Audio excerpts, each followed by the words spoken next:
80 वर्ष के लगभग होने आए हैं, तो वहाँ के वो स्पीक है, तो इस तरीके का हम देखेंगे। और अगर आप बात करें तो जो अनुभव है, जो पूरे पूरे राजनीतिक जीवन का जो अनुभव है, वो अनुभव हमारे काम आता है, युवाओं के काम आता है। जो युवा नेता उस कार्यकर्ता रहते हैं उनके काम आता है, और उसी को देखते हुए आज इन नेताओं को मैदान में उतारा गया है।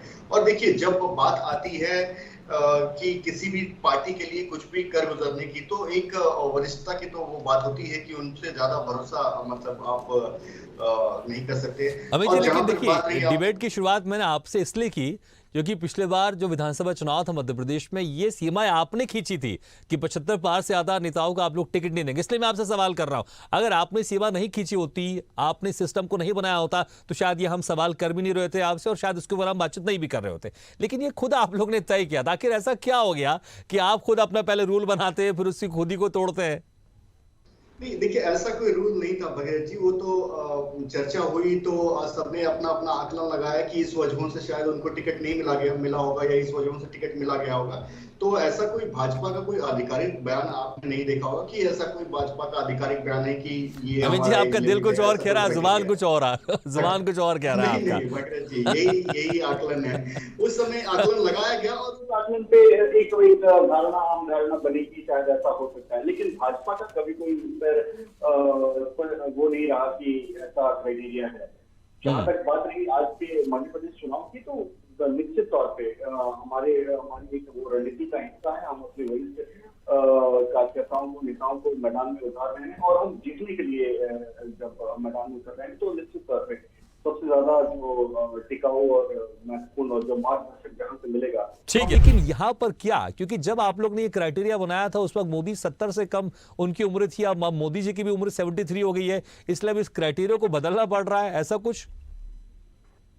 नहीं, देखिए भगत जी, ऐसी बात नहीं है। अगर आप देखें तो कर्नाटक के इलेक्शन के दौरान हमारे सबसे वरिष्ठ नेता येदियुरप्पा जी, इतने लोकप्रिय नेता, उनको जितने सक्रिय वो थे, मेरे ख्याल से अगर एक युवा भी उतना सक्रिय नहीं था। अच्छा, इसमें एक सवाल मेरा और जोड़ लीजिएगा अमित जी, एक सवाल और जोड़ लीजिएगा जो मैंने उस वक्त कहा था आपसे पूछूंगा।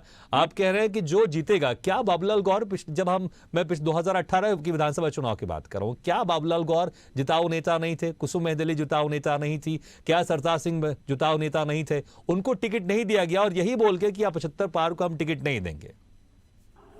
नहीं, ऐसी बात नहीं भगत जी। देखिए, ये सभी नेता बहुत ही लोकप्रिय थे और जिताऊ भी थे, लेकिन जो इलेक्शन कमेटी रहती है, उनकी क्राइटेरिया होती है, जो देखते हैं कि कहीं से कहीं हमारी रणनीति रहती है कि चलिए ये लोकप्रिय नेता है, और इनको थोड़ा सा समय दिया जाए और किसी नए चेहरे को उतारा जाए, तो हम दूसरा चेहरा लेकर आते हैं। उसी तरीके से आप अगर कर्नाटक का एक और एग्जाम्पल ले, तो वहां पे हमारे कितने सारे डॉक्टर्स, इंजीनियर, युवाओं की फौज को हमने मौका दिया। और जैसा कि मैंने कहा, येदियुरप्पा जी इतने वरिष्ठ नेता होते हुए भी बहुत अच्छे युवाओं को वो टक्कर दे दी, इतने सक्रिय थे वो वहां पे।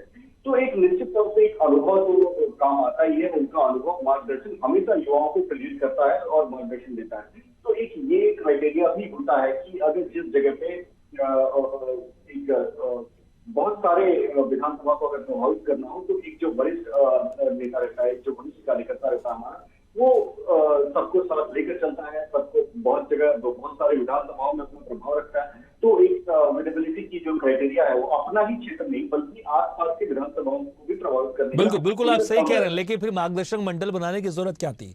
सक्रिय राजनीति में रहने देते ना लालकृष्ण आडवाणी को, मुरली मनोहर जोशी को, आप इनको सक्रिय राजनीति में रहने देते। एक मार्गदर्शक मंडल बनाने की उस वक्त जरूरत क्या पड़ी थी आप लोग को? देखिए भगत जी, जिस हिसाब से हम अपने परिवार में भी देखते हैं कि एक घर का जो सबसे वरिष्ठ होता है, वो मार्गदर्शन देने के कोई ऐसी मंडली टाइप का नहीं बनता, लेकिन उनका मार्गदर्शन हमेशा हमें प्राप्त होता रहता है। तो लालकृष्ण आडवाणी जी हो, मुरली मनोहर जोशी जी हो रहते, तो उनका मार्गदर्शन हमेशा हमें प्राप्त होता रहा। तो नहीं, आप दोनों बात करें, मैं वही कह रहा हूं कि सक्रिय राजनीति में रहने देते, चुनाव भी लड़वाते। आप कह रहे कि अगर कोई बुजुर्ग व्यक्ति या अगर कोई बुजुर्ग नेता उसका लोकप्रिय है, अगर वो खड़े होते चुनाव में, उसका असर होता है। तो मैं वही कह रहा हूं, सक्रिय राजनीति में रहने देते ना। एक इनएक्टिव एक संस्था बना के, एक इनएक्टिव कमेटी बना के, मार्गदर्शक मंडल आपने उन बड़े बड़े नेताओं को उसमें रख दिया, तो फिर सवाल तो उठेंगे ना। ठीक है, संजय शर्मा जी। मैं इस पे 10 सेकंड दीजिएगा, मैं इसको कंप्लीट कर दूं कि देखिए, अब किसी निर्विघ्न नेताओं का इच्छा भी होती है कि वो अब सक्रिय राजनीति से अलग होना चाहते हैं और थोड़ा सा रेस्ट लेना चाहते हैं। तो उस हिसाब से भी देखा जाता है कि जिन नेताओं को आगे लड़ने की इच्छा है, चुनाव में जाने की इच्छा है, तो वो भी एक अमित जी सरताज सिंह रो रहे थे जब उनको टिकट नहीं दिया आपने, मैं वही कह रहा हूं, आप इच्छा की बात कर रहे हैं, वो रो रहे थे जब आपने उनको टिकट नहीं दिया तो। नहीं देखिए भागीरथ जी, वहाँ पे बहुत सारी चीजें काम आती है। देखिए नहीं ठीक है, देखिए हर चीज का आपके पास सवाल होगा, हर चीज का आपके पास सवाल होगा, उसका जवाब भी होगा, मैं सवाल करूंगा आप उसका जवाब भी देंगे, हर चीज का होगा। लेकिन मैं वही तो कह रहा हूं कि जहां पर आपकी राजनीति फिट बैठती है वहां पर आप क्राइटेरिया बना लेते हैं, जहां पर राजनीति फिट नहीं बैठ रही है, जिससे फायदा नहीं हो रहा, वहां पर उस क्राइटेरिया को आप हटा देते हैं। मैं वही तो कह रहा हूं कि जहां पर हमको लग रहा है ठीक है रूल बना लो, जहां लग रहा है ठीक है नहीं उसको रूल